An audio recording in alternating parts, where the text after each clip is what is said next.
Welcome back to Inquiring Minds. My name is Doug, and thanks for joining me on another Pen Resurrection Sunday. This resurrection will be in two parts, and today's cadaver on the slab is this Canadian-made 1938 Parker Royal Challenger button filler. This pen was loaned to me for resurrection by my good friend Lorie Armstrong Paquette and belonged to her father, the late Murray Sherwood Armstrong. Lorie's dad, Murray, was born in 1919. When Canada declared war on Germany in September of 1939, Murray was 20 years old and enlisted in the Canadian Army to fight.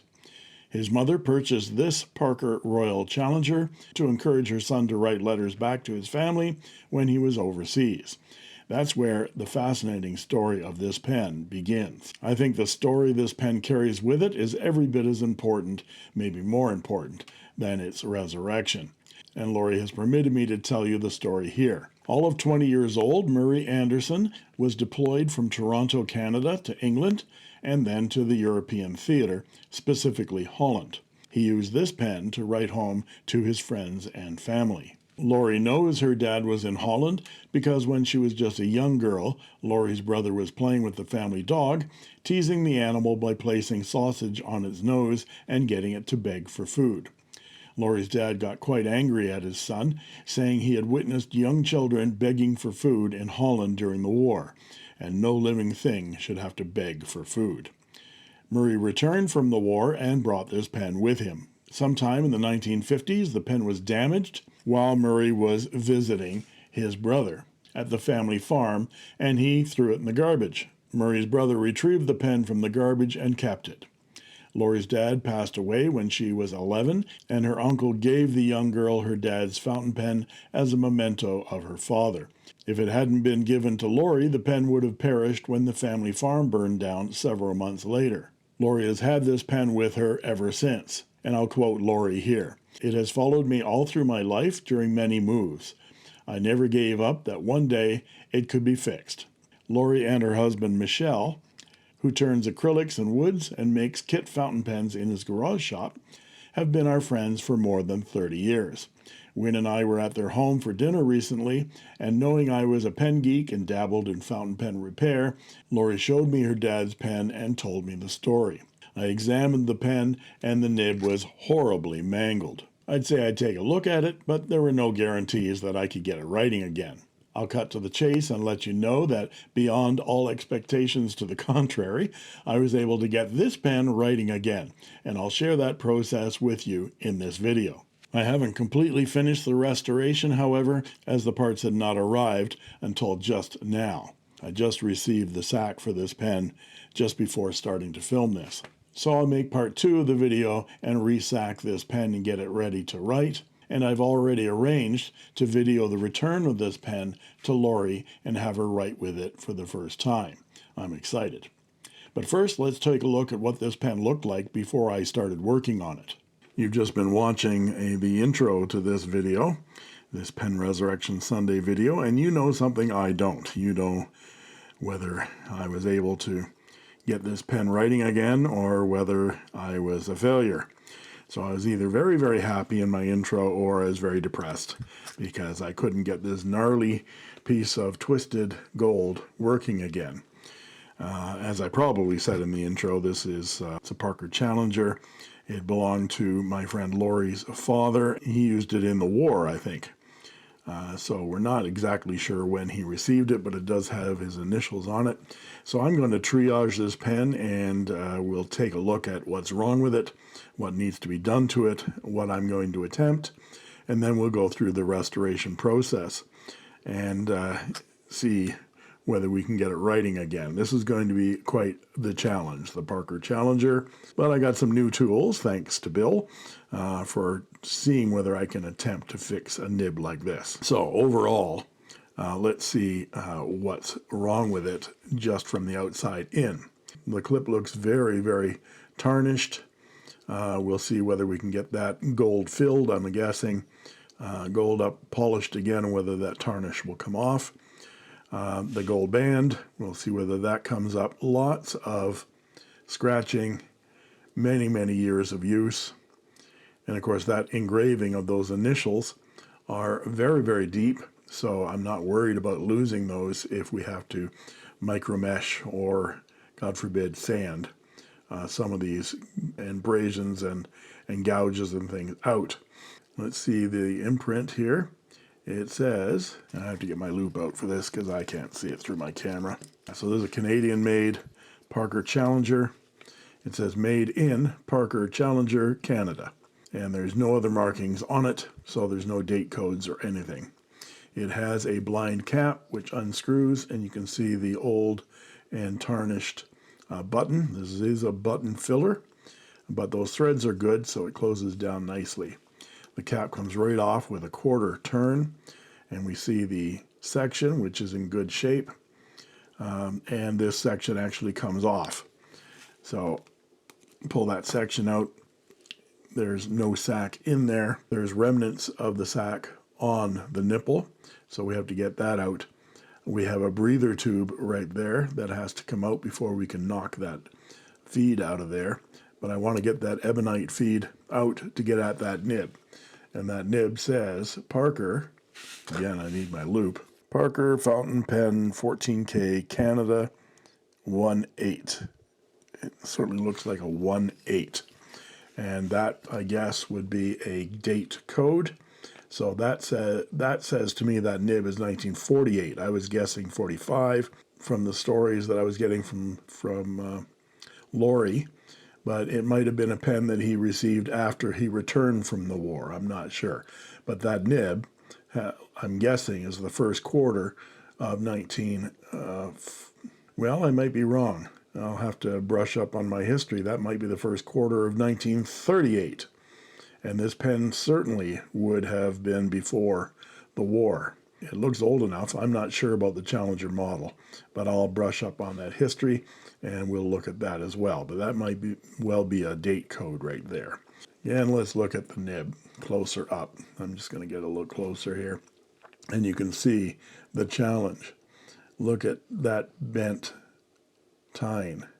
This one doesn't look too bad, but the one behind it is just curled up. It looks like it has arthritis. But that's not the worst of it. The worst of it is that tip.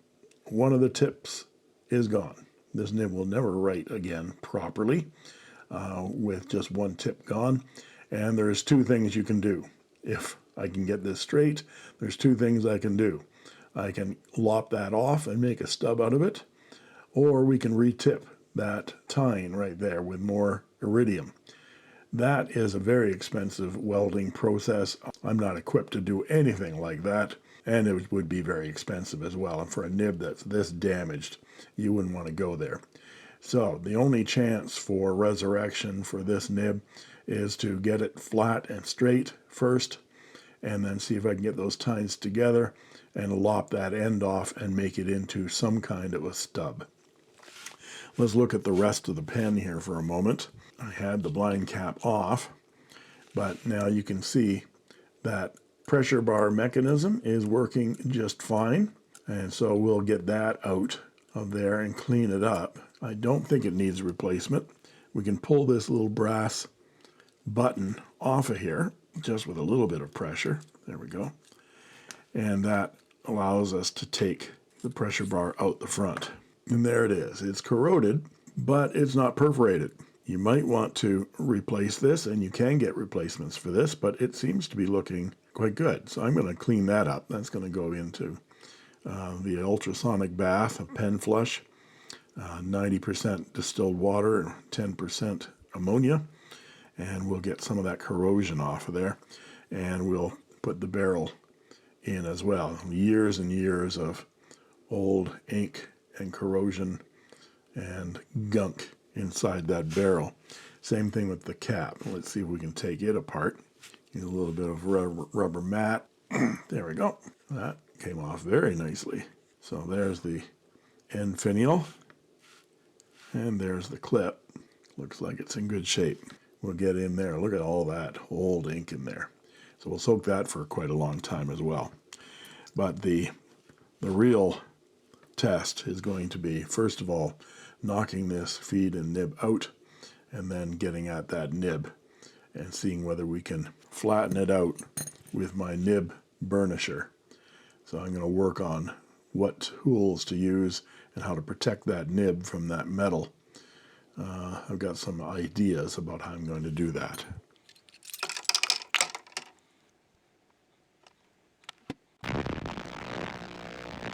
And here are all our parts out of the bath. So that was about, I've rinsed them off to get the ammonia off them. And they're just sitting on a paper towel here. So I'll dry them the rest of the way off, and then we'll inspect them. It was sitting in the ultrasonic for about 10 minutes or so. I kept running it over and over again, the cycle. The gold came up very nicely without any rubbing at all. Look at that. Look at that gold clip compared to what it was like.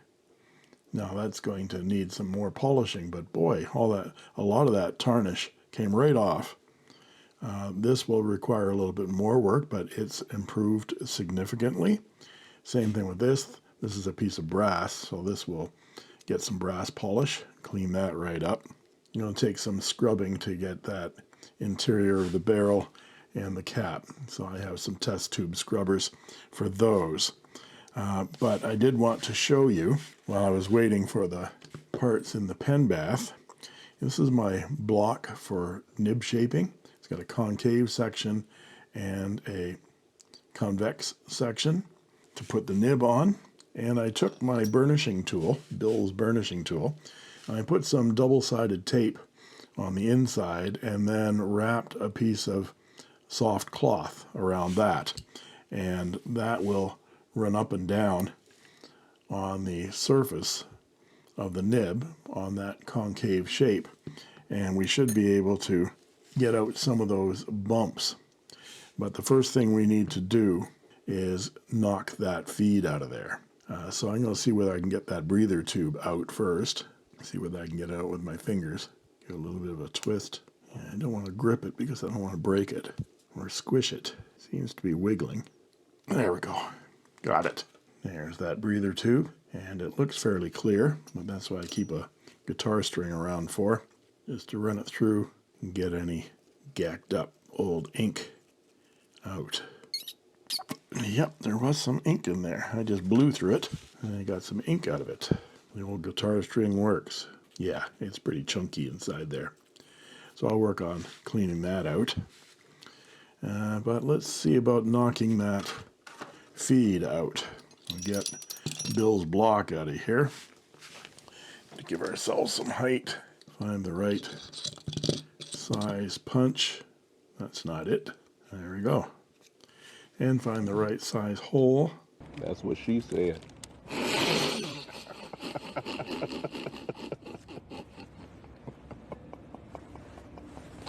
All right. That's it right there. And a little of my blue tack and put a little bit on both sides there, just to grip it a little bit as it goes in there, just to stabilize it. There. A little bit more height here, and see whether I can hammer this out of the section. I need more height than that.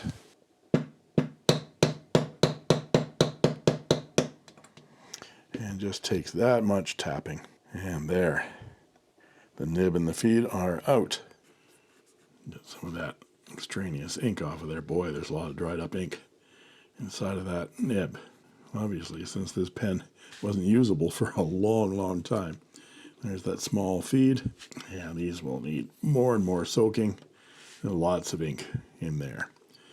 So now the challenge is going to be to try to take my block and my burnishing tool, find the right support along there, and press this into that nib to try to iron out those wrinkles. So because I've never done this before and I want to give myself every chance of success, I'm going to do all of that off camera and show you the results and explain it afterwards. I fully expect that if I do this enough, that old nib is going to break into pieces and I might end up with nothing. Nothing is what I've got now. Let's do it and see what happens. Well, so far so good. I've ironed out some of that wow. All we want to do is to make sure the tines are close together, which they appear to be, and that they are aligned with each other, which they're just slightly off. And you can see where that one tine is missing. That one tip right there on that tine is missing. And there's quite a score right across there. So that might be the place where I decide, you can see the score on the underside too. It's like, I didn't do that. It looks like someone tried to straighten it with a pair of pliers or something. Now I have used pliers on it.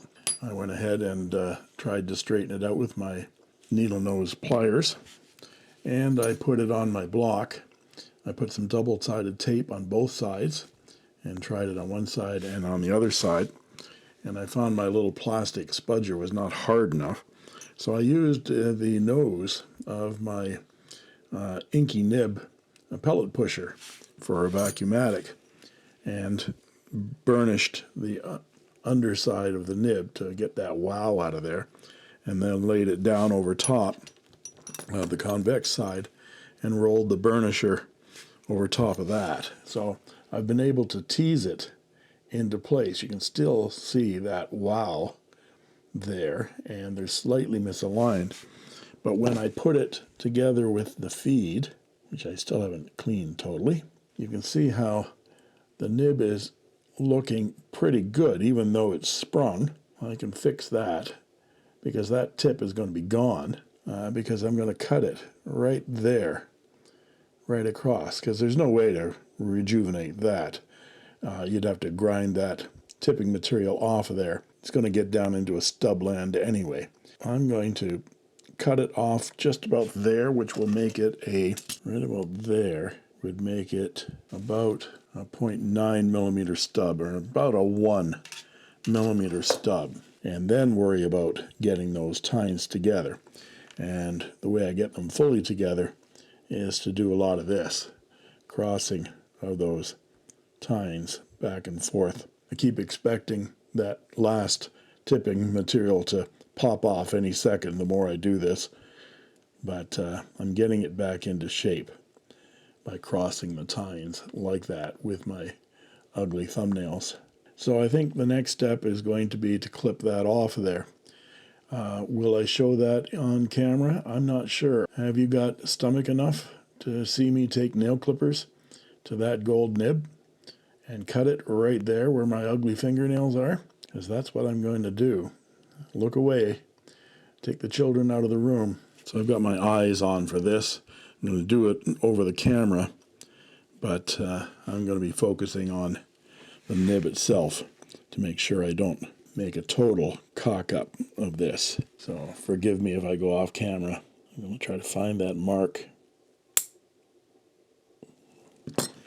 and cut it straight right there. Did I get it straight? It might end up being a slight oblique left, but that's not too bad. The next steps are to grind that smooth on some micromesh and get it so that maybe it will write. We'll see. We can worry about those gouges later. Okay, I'm going to give you an idea of what I want to accomplish with this nib now that I've butchered it by clipping it off with those nail clippers. It's hard to see exactly what that looks like. I'll try to get as close as I can here, but you can see it's ragged. It's slightly at an oblique angle, the wrong direction. So I'm going to want to straighten that out across the front. But you can see that it's got a bit of a divot in the very front as well, and all the edges are sharp. So I made a little artist rendering here, orthographic projection, isometric projection. So what we're faced with here is a slightly oblique in the wrong direction nib that is very square. And I'm going to try to square it off so that it is absolutely square right there. And I want to make sure that the tines are together like this. And it will have absolutely square edges all the way around, like a chisel. So this is going to be very sharp, very scratchy. But what I want to do is to make it writable as a stub. So I'm going to try to grind off the bottom edge at an angle like that. make it bigger here. So cut across it at an angle that is the angle of my pen to the page. And so I'm between 30 degrees and 40 degrees to the page with my handwriting style. So I'm going to want to put the nib in that direction and run it down on some coarse micromesh and get that edge to be flat in this direction. And then once I've got the right angle, I'm going to want to sort of round off all of the sharp edges. So round those off so that it is more of a stub versus an italic. An italic will have sharp edges and will give you crisp lines, but will be very, very knife edge, like cutting into the page, and I don't want to do that. I want to have it as a stub, which is much smoother and will glide on the page. It will give me a much thicker downstroke than a side stroke, so a thin side stroke and a thick downstroke. And I think, if I get my calipers out here, what I'm dealing with is a nib that is, 0.9 millimeters, almost a 1 millimeter stub, which means once I get down to the surface area of the writing of this nib, once it's smooth and if it writes, I'll probably be in the range of a 0.7 to 0.8 millimeters, something like that, which would be in the thick direction, more like a broad, and in the thin direction it will be more like a fine. I'm thinking it might be like 0.05 millimeters when I'm done with it. Not this nib, this nib. In order to control it, I'm going to put it back against the feed and put it back in the section, and then put the section back in the barrel. And then I'll have something to work with my hand. While we're at it, I'll show you the pressure bar that I cleaned up. It looks almost brand new. Look at that. Came up nicely with some metal polish and some scrubbing with some Q-tips, but I haven't done anything with the rest of the parts yet. I've done some research, and this is a roughly 1938 Parker Royal Challenger, and the Royal Challenger had the single gold band like the upscale Vacuumatics did at the time. You may have seen this when I went through the pen, but it's easier to see now that the feed's gone. You can see that it has an ink view window here right on the section, so you can see your ink levels. So we'll get out our feed and our section, and we'll put those back together again with the nib. You can see that it's spread fairly far apart as well. I'll want to push those back together again before I start working on it, to get them as close together as I can and as aligned as I can. And then I'll put that back in the section with the nib, and we'll grind away with some micromesh and see how much of a dent I can make in that front face to begin with, to make them square and smooth. Okay, I've teased it into position. Get really close, you can see how it is very square. They're aligned. It still has that wow in it, but the tines are fairly close together. That's going to be very wet, but I'm going to see if I can flatten out that front piece and get it to be square, because it's a little bit angled that way. I might put that on my rotary tool to grind it flat.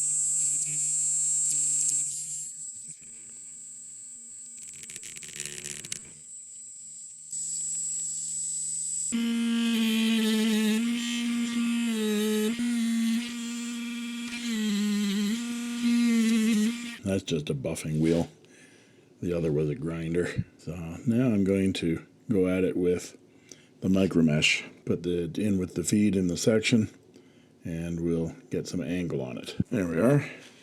Now the nib and feed are back in the section. The section's back in the pen. And I'm going to try to get that writing angle on this pen correct. So I'm going to try to cut off at the proper angle that bottom edge. Gold is very soft. It's starting to get that angle on the underside to get that at the proper angle. It doesn't take many strokes to get it to the right angle. So I'm just testing it with a little bit of ink to see what kind of thickness I get. It's really cutting up the page, of course, but if I've got the right angle, I'm posting the pen is a little bit more stable. It's not too bad. Of course, I've only done the 1500 grit, which makes it really, really scratchy. Even with a scratchy nib, it's smooth in some directions. I'm quite surprised at that. So I'm going to knock off some of these edges. Those edges are very sharp all the way around. Just a couple of strokes with the Micromesh. Just wet the sandpaper a little bit, and I can just go around and knock off the corners on the top and the bottom side edges. I'm knocking off that edge there, that edge there, that edge there, and that edge there. I've already ground that to the right angle, and now that I've got those edges off, I can move up through the Micromesh and smooth that out and see whether that's going to work for me. Been trying to get those tines closer together because it's very wet at this point, but I'll keep working on that. But I want to see how those edges feel.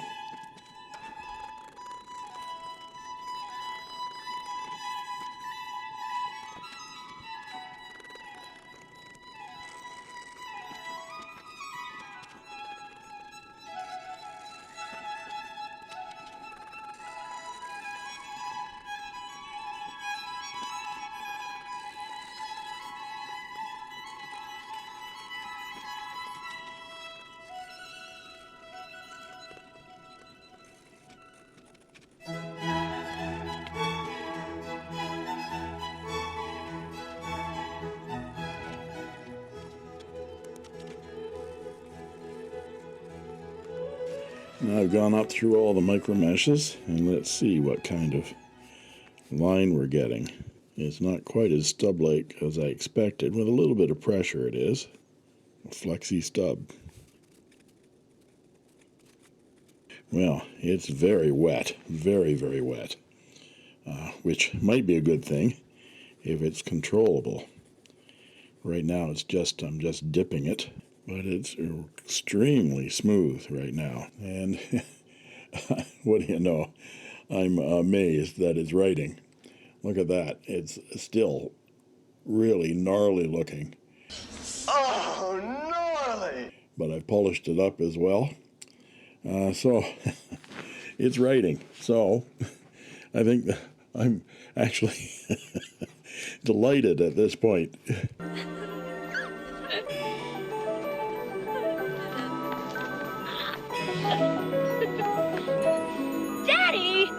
This was a dead pen. He's dead. Scotty's dead. Let us hear it for our poor dead friend. And I didn't promise anything to Lorie that I could do anything with her father's pen, but wow. I'm quite, as the British say, chuffed. Chuffed. This one is so British. It just means to be really pleased and delighted. Right now, I'm really stoked. So I'm going to go ahead and polish up the rest of this pen. I'm going to, we'll take this out and clean off the remnants of that sack. I'll knock the feed out again and polish up that ebonite feed, polish up the section, and we'll see how much we can clear up that ink window, and we'll polish up the hardware and polish up the barrel. Polish up the barrel, we'll have a barrel of fun. Roll out the barrel, we'll have a barrel of fun. I think I'm going to have to go at that barrel with some 400 grit sandpaper to get all of those decades of scarring out of there and gouges and things.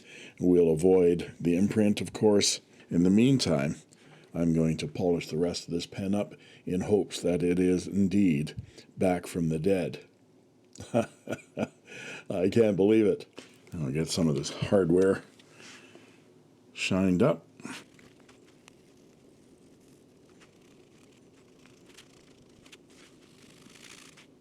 Tiny amount of brassing around there. And the brass, of course, can take a little bit of a polish. So that's looking a lot better. And we'll see how bright we can get that gold plate. This year, 1938, Parker was using pretty good, deep gold plating. So I'm showing no signs of it wearing through. I just keep checking it quite regularly to make sure I'm not going through that plate. Yep, it's come up very nicely. I'll mask that off before I start going at it with my 400 grit, and we'll do the barrel at the same time with 400 and get it down to a nice matte finish, and then go through the Micromesh. See how much of a gap there is there.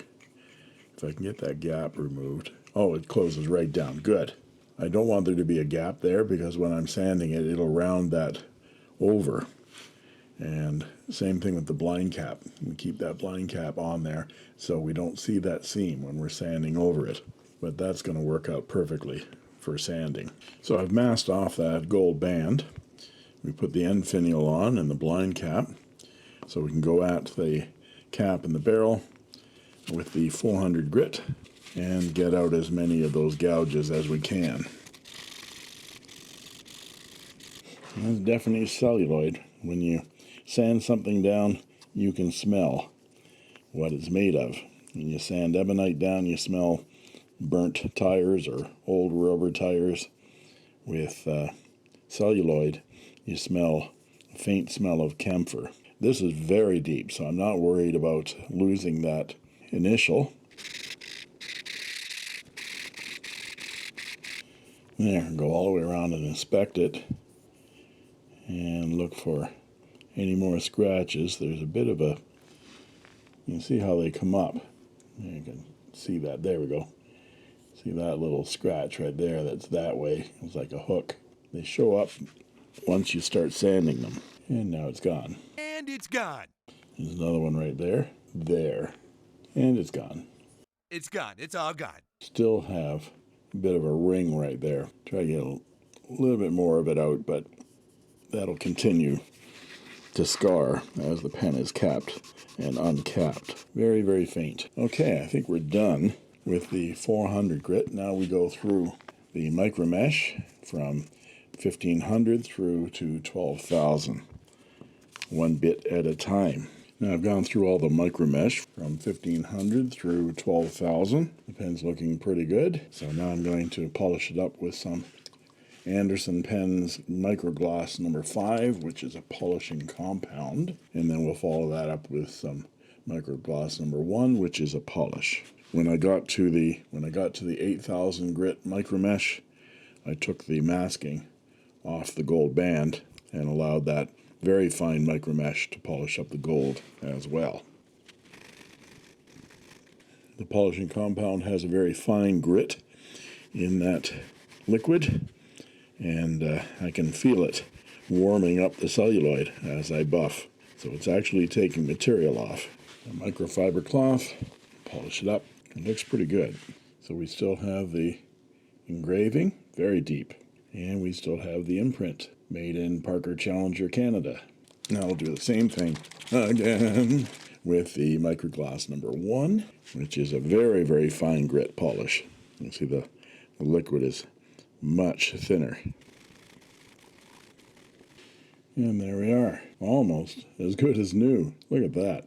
It's amazing how this stuff comes up when you go through the steps. The material, celluloid, has to be fairly thick to withstand it, and Parker has some really, really nice celluloid, even if it's black. So let's put the hardware back on this pen. There we go. Put the top finial in the clip, and then screw the finial onto the cap and position it so it's between the two breather holes, and we'll just snug it down. There, hand tight, and there you are. What a beautiful pen. Oh my goodness.